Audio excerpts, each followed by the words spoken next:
Welcome to Beers with Contractors. We're cracking a cold one and taking a deep dive into the foundations of your business, pun intended, to unearth the strategies, techniques, and insider knowledge that can take your contracting business to the next level. So, grab your favorite beer, pull up a seat, and let's have a chat about the nuts and bolts of the construction industry. Dillon, Well, we are back at it, buddy. love it. It's good to see you. Good to see you. How's sleep going with the baby? Well, for the listeners out there, I had a baby about 3 weeks ago, and today is the first day where I'm like, man, I've reached a point of exhaustion. Like, my mind is, everyone talked about COVID fog, and I'm like, no, baby fog has been a thing for all of time, and that's what I'm feeling right now. That's funny because we have this show, and then of course you go home, and I know Lex is probably like, did you work hard today? But then she smells beer on you, and it's like, you didn't work. That is true. Yeah, it was one of the first time we did the podcast. I came home and I was like, I'm just really tired tonight. And I don't. Oh yeah. Well, I want to let everybody know that I agree with Dillon a lot of the times, but there's this one particular topic that we really like to debate on, and it is about performance reviews. We need some sound effect. Of course, the HR guy says bring it on. But anyway, so I am a firm believer in the concept of if you have regular check-ins with your direct reports or your customers or people, those are the performance reviews, right? But you have another side of the argument, so I'll let you have the floor. And Yeah, I mean, I wouldn't ever argue that you shouldn't have check-ins or anything like that, but at the end of the day, people want a more like systematic way that they speak to their manager, and the regular intervals that are kind of like a accepted professional practices. Some people, want to do it on a quarterly or biannual model. And personally, that's how I like to receive it. I like to know, like, hey, my hire date in a year, you're going to sit down, you're going to talk to me, and this is what we're going to go over. We're going to see if we won or we lost. yeah, well, but there is this concept of how do we give call it a flag in the ground or a milestone for the employee. And I think back to like the old school, like, rank your ability 1 to 10, or this employee's ability 1 to 10 on these things, and they were kind of robotic. I mean, those have kind of gone away, right? I think in the corporate world, they're actually really still in practice. And, you're going to have some KPIs that are like, this is a very obvious metric. Like, this is the revenue that so-and-so's brought in, or this is the number of callbacks, or whatever it may be that this person has done. But there are some things that are still, in practice that are really subjective. I'm not a big fan of them. I think most people in kind of the human resources world are not. Anytime you're ranking someone on a 1 to 5 basis and you're just kind of just throwing a dart at it and saying, yeah, it's a 3. It's like, well, what if it was a 3.6? Who's to say? Like, it's just, does your manager like you? Contractors, it needs to be fractions, right? Like a tape measure. Yeah. So it's 3 and 5/8. And we're going to do it in inches instead of centimeters. Yeah. Right? But you said it's still alive and well in kind of like the corporate world, but the funny thing is in the contracting world, it's practically non-existent. I mean, would you agree with that? Yeah, I'd agree with that, but it's probably non-existent more so because maybe those conversations aren't happening at all, and less so just because it's not this subjective, 1 to 5 scale. I haven't lived on the employee side in the large portion of my life, but I can only imagine, because you see this from a human resources and when we work with other companies and our Unison platform and all that you see that most managers are practically making up the performance review on the drive to the office the day of the performance review, right? I mean, it's like, hey, it's performance review day, and it's like, oh crap, I don't have anything to write up for this guy. And that's terrible. Like, that's super scary. Imagine if you're the employee and you heard that what you've been doing for an entire year was just summed up into a 1 or 2 page document, and that was created in the last 24 hours or maybe in the last 1 or 2 hours. Yeah. But Yeah, and the bad thing about it is most of the time, which I will agree, I think a good friend of ours, Casey Haseman, right?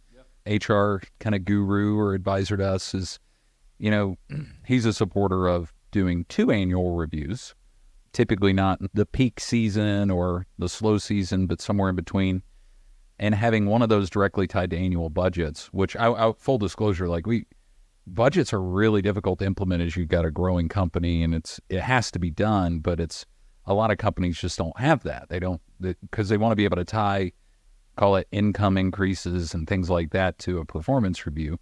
So I did respect Casey giving us that kind of overview of saying, yeah, it's best to do it on the eve of finalizing a budget. So then that way people can expect, hey, if I get these marks, like I'm going to make more money, right? Right. And I think this kind of comes back to the adage of, people quit their managers, right? Yeah. And I know there's been a number of surveys out there.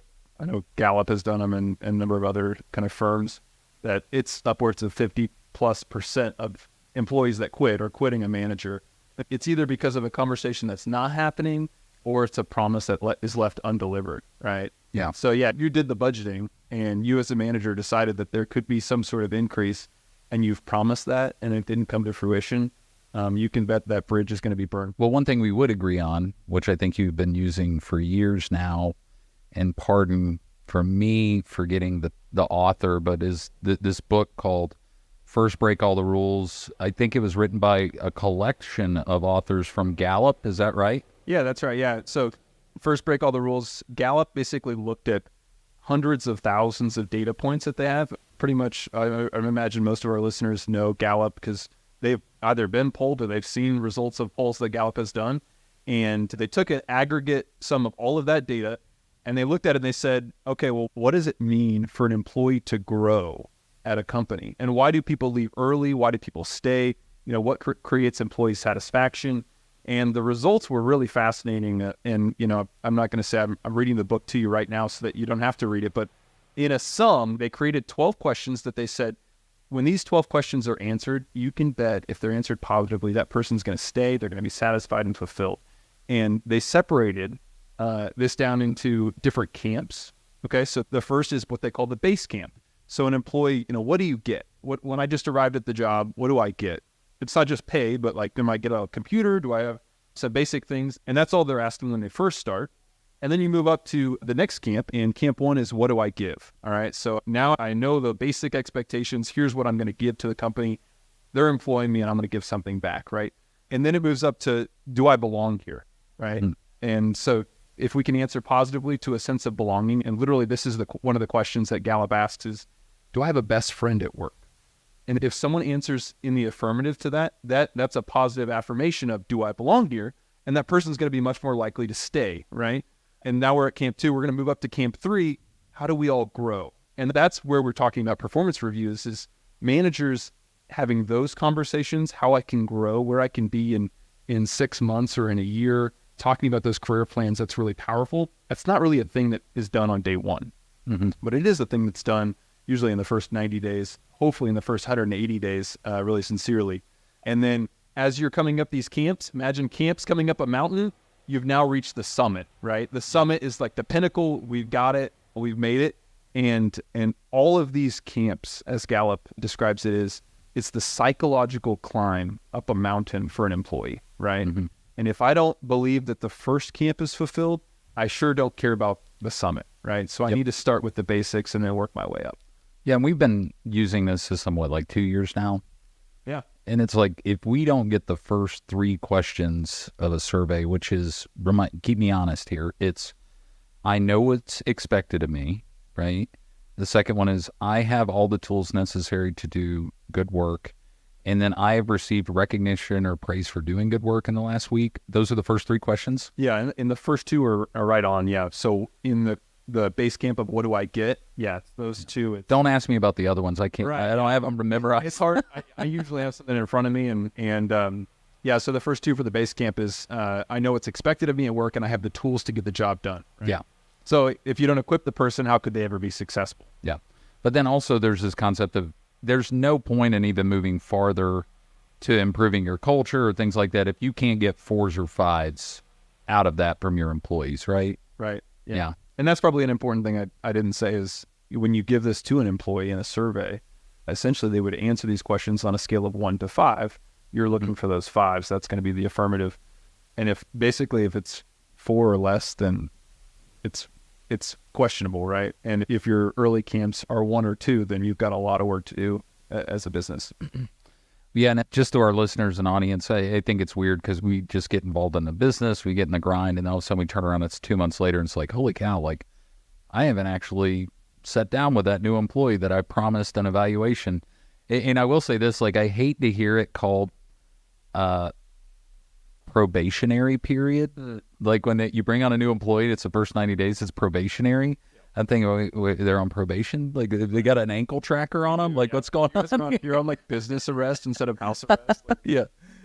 every action you take will be used against you in the court of the business. Yeah, but we get just so caught up in the weeds, and it's like time loses its pace and cadence, and all of a sudden you turn around and you're like, holy cow, it's been like months or even a year, and it's just something that we're really, just as contractors, we're not very good at. But you gave me that book.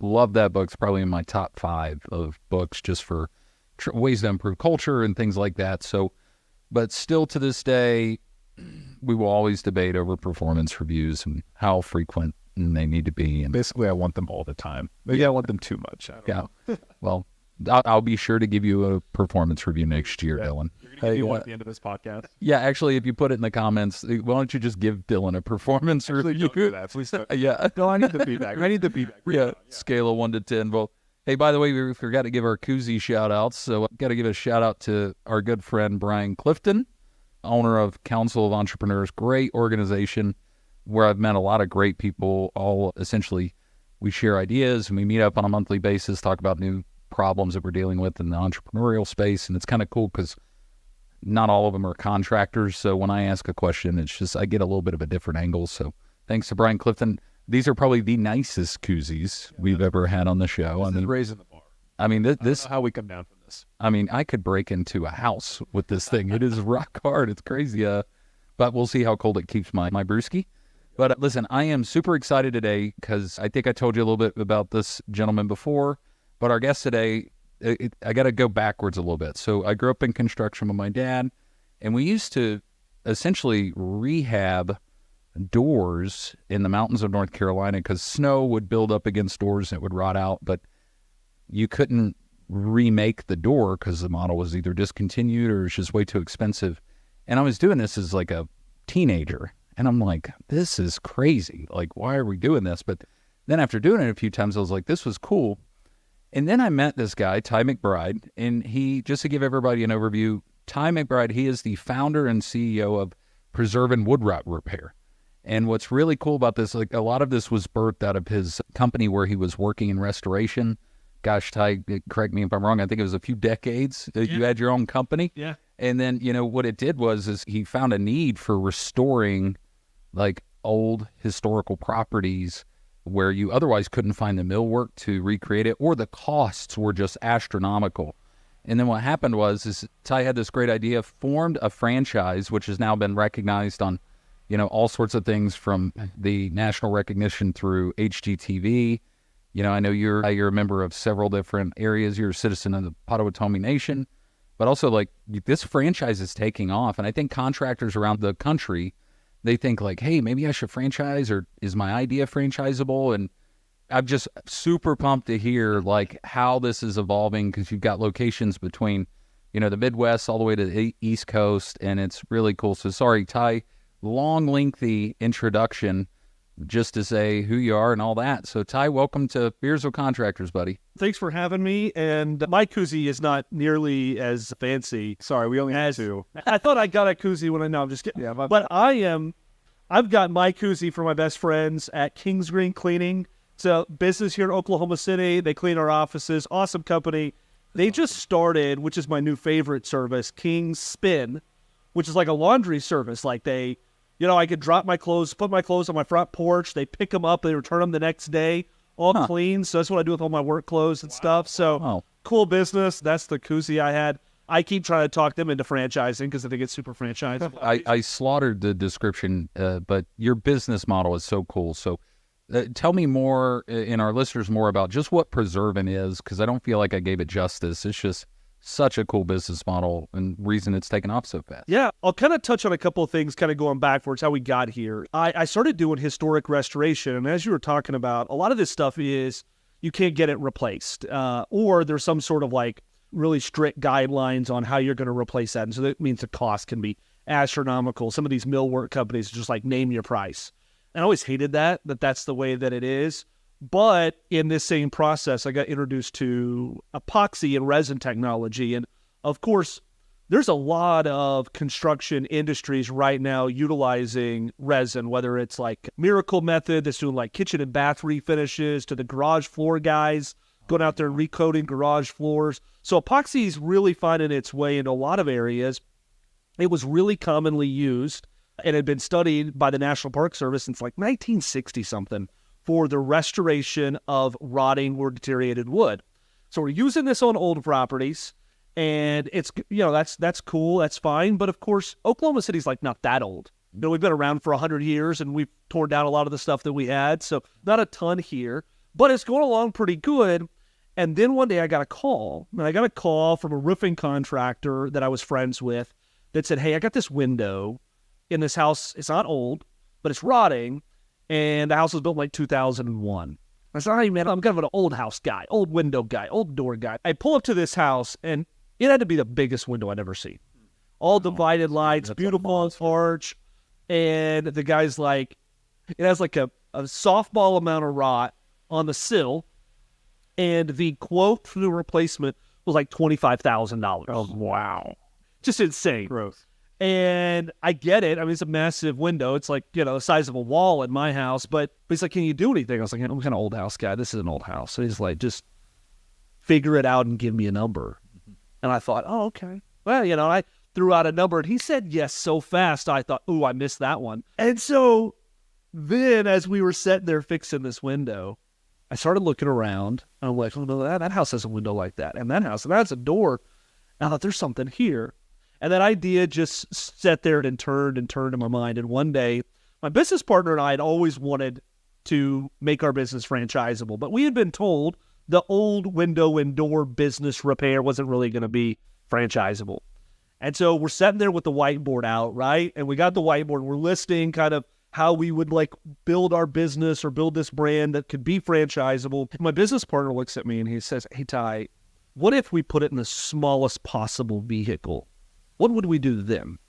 Why'd you have to say that? That's a terrible idea. But I sat there and we scratched off a bunch of ideas and we came down to this wood rot repair business using epoxy resin, and we could fit the entire business into a Kia Soul or a fleet of Kia Souls with technicians out there doing the rot repairs. And that was it. Once we had that, we knew we had something that was franchisable. That's so cool. Yeah, so like I love how you had like the light bulb moment and it kind of flickers on and it's like, oh, wait a minute, we got something here. But also you got a business partner that simplified it. Yeah.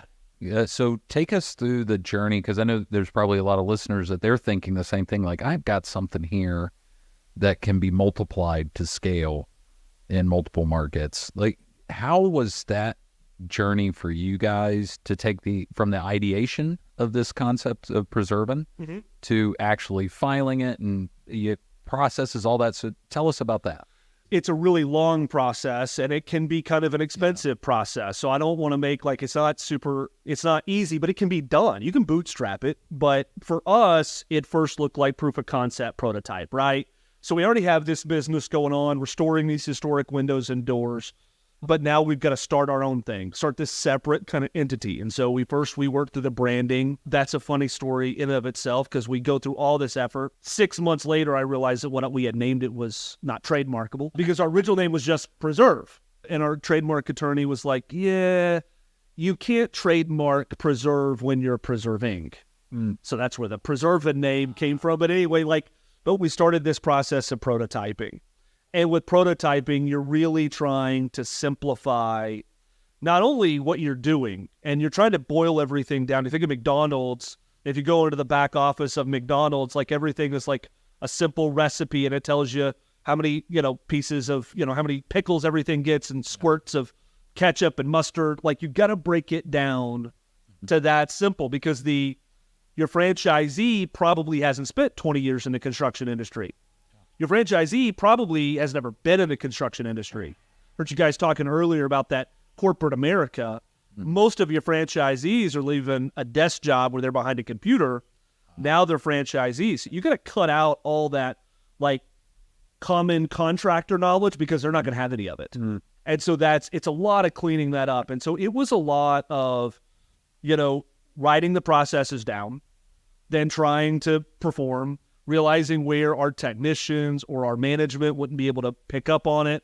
And it was almost a year process of just developing our operations or standard operating procedures for this business before we really started to engage an attorney and talk about the true franchise development process. Wow. And you just mentioned, I mean, all of the kind of nuts and bolts, like the SOPs, they take a lot of time. And I mean, I'm sure there's a lot of refinement. You could create them. And then we're still writing them. Yeah, we're still writing them. Right. You're going to hear 1,000 questions and it's only going to make you have another light bulb. Like, I need to get another SOP written. Yeah. And that's kind of like in the weeds. I'm curious in terms of franchising and growing a business sort of in your control, but outside your control, because now someone else is operating, under the name. What is that like big picture from a mission perspective? Like, you're trying to carry a mission for Preservan to other people, and you want them to carry that, probably the same mission, the same purpose, probably the same values that you want. What does that look like? And how have you accomplished that? Or that's something that as an early franchisor, we're getting used to. And I am sure that if I sat here a year from now, I could give you a lot of perspective on that. But right now for us, it's about alignment of values because we know that success is going to be built on not on the number of franchises we could sell. Selling franchises is hard work, but you can sell franchises for literally about anything. But getting an alignment of values is what's really critical. So when we're looking at our franchisees, it's really important for us to find people who we know are going to, one, be serious about the business, that have the capacity to go out there and do the work, but also who are really connected to their community, because that's one of our big values, that we don't have customers, we have neighbors. And so we're looking for people who can embody that value. Yeah, I saw that on your branding, but then I got to know you, and I was like, no, this is how Ty views the world. Yeah. And I thought that's so cool. Wow. Yeah, because it's like, no, man, we are restoring history Yeah. of our neighbors' houses, man. And I'm just like, dude, I fix foundations, man. Like, I wanted to switch places. Right. Yeah. But it is a matter of perspective. And I think, I applaud you. I watched the branding video that you have on your website. Thanks, man. I think it's awesome. I'd recommend listeners take a look. But it gives like so much more bold and noble of a purpose to construction. The way that you're speaking about, like, this is, we're preserving the past. How do you phrase it? We save the future by preserving the past. I knew I was going to mix that up. Yeah. I love that. And it's like, that's energizing. That gets people excited. And I think that's a really important thing. You don't get a franchise something that doesn't excite people. Yeah. Well, we wanted to attract people. Like I said, we know we're franchisees typically. They're going to come from outside of the industry. And I think anybody listening to this podcast and everybody in this room agrees that we got a problem with attracting people into the industry. Yeah, and so for a franchisee, we're attracting leadership into the industry, but we felt like we had to go bold with it, or, we're not going to get, so just to call something like, ABC wood rot repair, I'm probably going to get a few people, but I'm not going to attract somebody who's sitting behind the computer punching away as a graphic designer, wondering or not if AI is going to take their job, and it is. I'm not going to attract that person into our business if I'm like just ABC wood, or what like wood rot medic or something. You're not going to bring people that are going to get people excited about leaving what they know to come kind of join us in the unknown. Right. Yeah. Well, from what we've discussed in past conversations, Ty, is like, from what I see, the barrier of entry is high, mainly from a core value perspective, but from the technical aspect and the training systems you have in place now, like, it seems to be a pretty quick to cash flow positive model for your franchisees, right? I mean, yeah, from what we've discussed, it sounds like, dude, this is like very well planned out, very well executed. So that way it's not like year two and it's like, well, we'll hopefully make money in year three. It's not like that. So like, I mean, how did you come up with this like training process for the franchisees? Because when you talk about that is the big challenge. You have to expect, oh, this is how people are going to take it, right? And you mentioned about that. You got to undo the contractor speak. Right. And break it down. But tell me more about how that's going, because your franchisees just seem to be killing. Unwinding all the assumptions and getting down to what do they need to know to be successful out there? What does a technician need to know? What kind of information do we need to share with them to keep them laser focused on the work at hand? And helping our franchisees recruit and train those technicians. And that's a big part of it. But, I mean, it really comes down to, like, we just kind of went all the way back. I had watched, one of my favorite movies, Founder. the McDonald's. Now Ray doing Kroc. The, yeah, the Ray Kroc, and they're doing the orchestra on the basketball court. And it's almost like that. It's about, making it super simple, creating menus so that they understand. And the business at its core is relatively simple. I mean, it's an epoxy repair business on wood rot. So you've got to get the recipe right. And that's kind of the proprietary side of it, is get the recipe right. But once you can train someone to do the recipe and give them access to those ingredients, they can be successful. Yeah. Well, it's interesting because Dylan and I talk about this employee facing, that like we need to be continuously checking in. We actually started the show this way, talking about check-ins, but also like just that sense of communication and connectivity. But from what I understand, you also do this with your franchises. Like you guys have like a morning huddle, and most franchises are not like that. It's like, here's your business in a box. Here's your financial, or is it called the franchise disclosure documents? But it's like, okay, here's the dotted lines. Have your attorneys call my attorneys. And then like, we'll give you a 1 month onboarding and off you go. But you are very hands-on with your people, it sounds like. Well, fortunately, I think I got some really good support, because I think that if I would have listened to some of the individuals I talked to early on when we started to consider franchising, and you Google franchise and you start to talk to different, what they call like franchise developers that help you like take your business and make it a franchise, they'll basically sell you that all you need to do, everybody can franchise their business. We're just going to come in, we'll write a manual for you, and you hang your I'm a franchisor flag, and people start buying, and everything is roses from there. I kind of knew that was wrong, and I'm glad I didn't listen to their advice. I got other advice, which was, you got, just like you guys were talking about, you got to love on your franchisees. You got to really give them a lot of attention, especially as an emerging franchisor. I mean, we've got their success is our success. You're talking about the FDD. In the FDD, not only do we choose to disclose financial performance of ourselves and our franchisees, but we have to disclose their contact information, right? So every single franchisee that signs on with us and every one of our FDDs, like the owner's contact information is in there.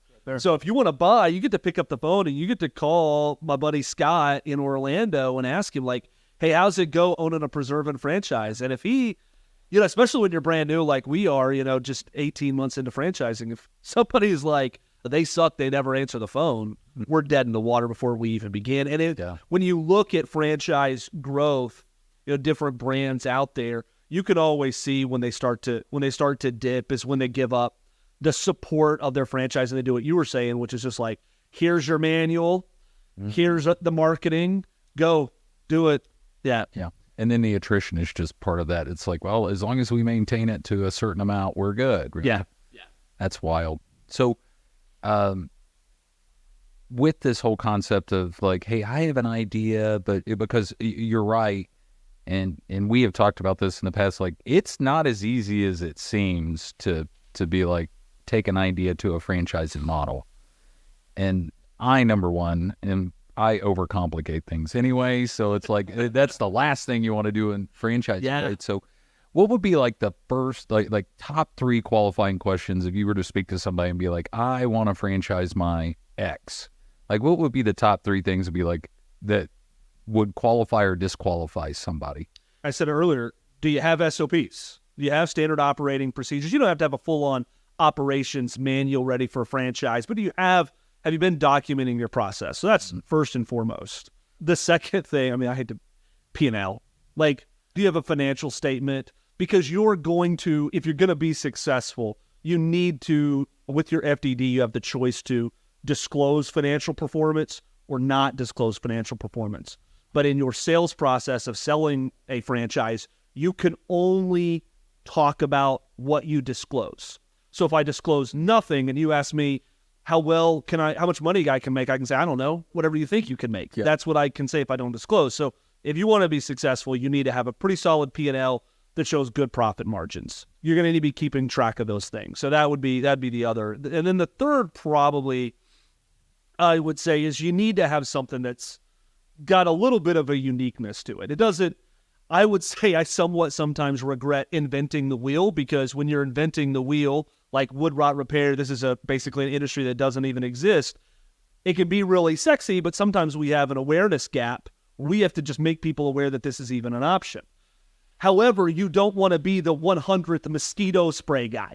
How many mosquito brand, Mosquito Joe, Mosquito Hunter, Mosquito whatever, how many mosquito companies do we really need? So you don't want to be the 100th mosquito guy. Yeah, and we still have mosquitoes. Like, what the hell? Come on, Yeah. they're not even doing their job. Yeah. Yeah, I know, right? Like with all these mosquito franchises, you think they'd be gone. Yeah, so you don't want to be the last one to the party either. And so if you're looking at it and you're like, oh, maybe I'll go into like mosquito or dog poop removal, like there's a lot of those. So you might want to have something that's got a little bit more interest, because you need something that like people go like, ooh, that's cool. And I'm also not going to have a million competitors in my market. Yeah. Based off of, I'm curious, we come from kind of a foundation repair company, and there's 3 offices. You have a new idea. You want to cascade that new idea. Communication of a new idea amongst 3 offices in 3 different states can be challenging.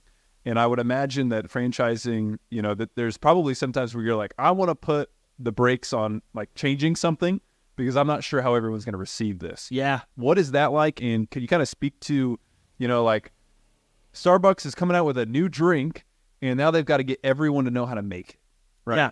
You've got a new whatever it is, and now you've got to make sure everyone's following that. What is that like from a franchising standpoint? Well, that's why good franchisor has prototype location or corporate-owned outlet, because that's what we do, right? So if we've got something where we want to roll out a new process, we want to test out something, we roll out a new software, all that stuff is going to happen at the corporate level. We're going to try it out, we're going to refine it, and then we're going to look at our franchisees, and we might see who wants to give it a test run and work with them. There's some franchisees that we know that they're like always up for a challenge. And we've got other franchisees who are one-man show, buried up to here and work, and they don't have time to try new things. They're just executing the same old thing every single day, and they're great at it. As an ideas person, the guy who had filled up the whiteboard with all the things that this business is going to do, it's been a new skill that I've worked on developing of saying no. Oh, yeah. Like, that is really cool. That would be neat. We're not going to be able to execute that. Or like to start really like thinking long term. I used to like come up with a service idea and roll it out tomorrow. Mm-hmm. Like, it'd be really cool if we did this. Yeah. Let's try that tomorrow. Go out there and sell it. Let's see what happens. And now it's so much different. It's like, okay, let's write the standard operating procedure. We've got one technician in our Oklahoma City market that we test things out on. Let's see how he does on it. Let's see what this, like, we'll roll something out to a specific community inside of Oklahoma City. Like, oh, cool. Just let's see how this community responds to it. We'll just send direct mail and ads directly to that zip code. Let's see how they respond. We'll just test those things out. Yeah. Dylan knows I'll jump off the cliff and build a plane on the way down. Yeah. I'm like, come on, everybody, let's go. And It's a great idea. Yeah. Just not right now. Yeah. That's one of those lines. it sounds like your business partner and my wife Sydney need to get together because like they are like Sydney is a great brake pedal, an emergency brake pedal. That's okay. But I asked a question about like this idea of what 3 qualifiers for franchising. What would be 3 like good qualifiers that they're hearing about this obviously from this, or they're going to go online, like, because I am pumped. This is such a cool service. I'm jealous. I'm like, dude, I told my dad, I was like, dude, you had a kick-ass idea and didn't even know it. And he's kind of a gruff Burt's Bees looking guy, but he's a stereotypical mountain general contractor, right? But somebody listening that's like, man, I want to explore becoming a franchisee of this. Like, what would be the qualifiers for them to first understand, like, before even getting into the discovery process? Yeah, if you're thinking about becoming a franchisee of our brand specifically, the first thing I always say is, are you ready to like dive in and embody that kind of neighbor mentality? Because that's really critical. So in our conversations, when I'm early talking to someone, like, how well do you know where you live? Like, how involved are you? That's because that's going to be a key sign to not only how well you're going to do, but how much money you're going to have to spend in marketing to get it off the ground. The other, it comes down to is experience. For a great Preservan franchisee is going to have sales and management experience. So whether that's been... That makes so much sense. Like what folks from the corporate world would do so well. Right. Because they've got such sophistication around sales and marketing experience. Yeah. So if you have that experience, and then you need to be ready to make the investment, because our franchise, which is on the lower end of a home service investment level, is going to come in somewhere. I always tell people, think about $100,000 is what you need to think about investment level, which I know you know this. $100,000, it sounds like a lot, but it is nothing to start a business. No, Right. no. It is. I have spent so much more money than that. Yeah. Starting all the other businesses that I had. And I would say I've started businesses for $100,000 that were really held together by bazooka bubble gum and duct tape, right? Like, Yeah. to have, for something like $100,000, but it's like, no, it is streamlined. Yeah. Is just people undervalue that. And obviously that's the cost of the success, right? The cost of a website. You just start with the cost of a decent website, a good marketing campaign, a good logo that doesn't look like you made it on Canva last night. Looking at that logo I made, I'm kidding. Yeah, but also like your booking services and things like that, you're helping with that, right? Oh, yeah. The software. And it's not, of course, we didn't make the software, but all the wasted time to get to the right software. All the time you spent trying this one out and trying that one out. So the investment is a big deal. And there's a number of ways that people can chop that investment up. I mean, some of it does need to be some savings that you have. But of course, there's like really cool SBA loan programs. There's retirement savings account, like 401k rollover things that people can do these days to start a franchise. Great programs for individuals who have been in the military. You kind of mentioned in my bio about being a member of the Citizen Potawatomi Nation, members of a federally recognized tribe. Cool. And so there's a lot of ways to do it, but you have to be ready to make that commitment. You have to, starting a business. I mean, I say this knowing that I started my business on a shoestring budget and bubble gum and just straight out hustle. But I've been doing this a long time to get to somewhere where I can actually take a vacation.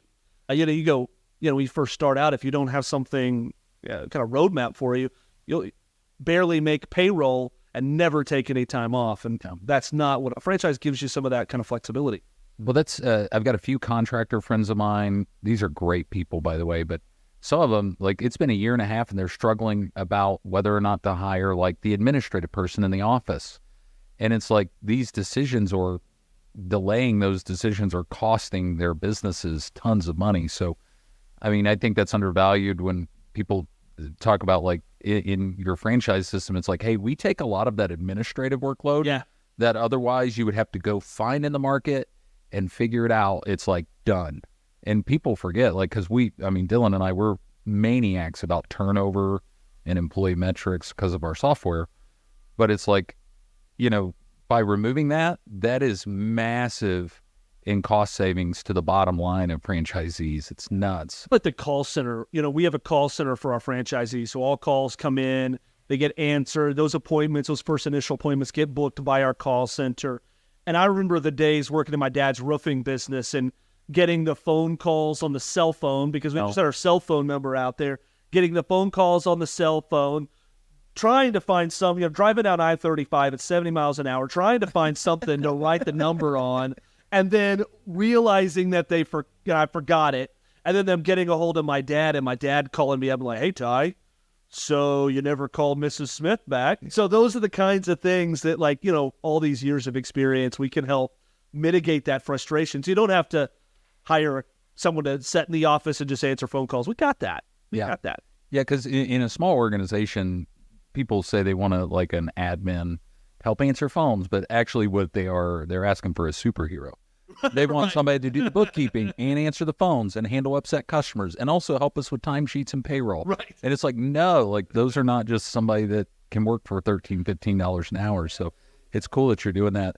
And also I just think of this concept this, the fact is I can't wait for this, Ty, you being on our show, and I can't wait to come back 2 years from now and have you back in to talk about the successes. Because I think most people that know me, I lived outside of Washington, D.C. for several years, grew up on the East Coast. So the people that haven't gobbled up these markets like Northern Virginia, around historical Alexandria, D.C., Baltimore, heck, Philadelphia, New Orleans, all of these very historical places that ironically even local entities will fund preserving these beautiful places. Dude, I just can't wait to see like when the light bulb goes off in their eyes, and the next thing you know, Preservan is just canvassed all over the country. Well, and we're super excited. So I'm sitting here today. Yesterday I got a notification from our franchise attorney, and then today I got another notification. We just got registered, which is another huge hurdle that you have to go through. Is not only do you have to put this FDD out, but then there's certain states that are highly restrictive that you have to register to sell your franchise or open a franchise in that state. And so talking about those areas around D.C., yesterday we got approved to sell franchises, open franchises in Virginia. Today we got Maryland. There we go. I had been told by experts that it was going to take years, but I've got an amazing franchise attorney, and his team got it done in like 3 months. Wow. Yeah, we used to call Maryland Little Moscow. Like, dude, it's tons of regulation. But sometimes some of the properties, it makes sense because, like, they are 200-year-old. I mean, Annapolis is a beautiful town. Like, if we were working on those houses, it's like, yeah, we should have all this red tape around it because it is. Yeah. But that is a feather in your hat. Yeah, no, we're super excited. So that means we can start to build that pipeline there and see if we can get some franchisees moving in around D.C. Yeah, Ty, so we always have a lot of fun with this, and I love this because you've been a contractor. This is obviously our audience I'm a contractor. We want to help contractors. So I have this saying of like, if you're going to screw something up, screw it up so bad that you can brag about it. So my wife, Sydney, said that had a negative connotation to it. But, to help our listeners, like what's one big screw up you could hopefully prevent somebody from making, but hopefully peppered with a little bit of sense of humor. So. Yeah. Man, I will tell you, so, and this one, we almost lost our business, like almost just like completely lost the business. We're talking to bankruptcy attorneys, not about Preservan, but about our other historic restoration business in early 2000, COVID and all that stuff. And you ever see the contractor driving around that's got he's got all the list of his services, and then somewhere on there's no job is too big and no job is too small. That's what he's got. What business? Yeah. And so we're rolling, and we've got this historic window and door restoration company, and we are super popular. We had been on HGTV, and so we've got a lot of people in our neighborhood here in Oklahoma City calling us for every little tiny thing, a broken piece of glass, $200, we're there, we're going to get it fixed. But at the same time, we had started gaining traction regionally for the same type of work on a commercial level. Mm. Oh. And so at the end of 2019, if you'd have looked at our work in progress sheet, we would have had jobs for $250. Mm-hmm. And we also would have had a contract for $350,000. Oh, wow. That's a big spread. With the general contractor who was working for the federal government at Fort Riley, Kansas. So 4.5 hours away, that has been overseen by the Historic Preservation Officer of Fort Riley. That's where Custer was out at when he left to go die at Little Bighorn, and the Army Corps of Engineers. So we've got this like span, and let me tell you, that is a terrible, like this, we say like it's the worst way to run a business. Like, I always say stay in your lane. It was super scary. Like I lost a lot of night's sleep because it was like, how am I going to make my neighbor happy? So, and this is why we say neighbor. This is where this comes from, because I didn't want to duck from my neighbor when I saw them in Homeland. You know that feeling when you see somebody, the job didn't go very well, so you're like trying to dodge them on the chip aisle and hide from them. And yeah. So I didn't want that, but also, of course, didn't want to get hit with, what do they call that? Not retainage. We were getting hit with retainage, but damages. When you're like not getting a job done soon enough when you're in a government job. And so it was incredibly scary. I would tell anybody out there are jobs that are too small. Yeah. And there are jobs that are too big for you. Yeah. Stay in your lane. Know which one those are. And don't do what we did. I mean, I love to sit here on this side of it and say, look where I'm at now. But, man, those nights in March of 2020, that's not what my business partner and I were saying in the office or late at night. We were trying to figure out how we were going to make payroll. Yeah. And that compounded with everything else in the world that was going on. Yeah. So, Yeah. I mean, you had plenty of time to work. But Yeah. Did you guys get the Fort Riley job done? So how did that? Okay, yeah. Sort. Good answer. Sort of.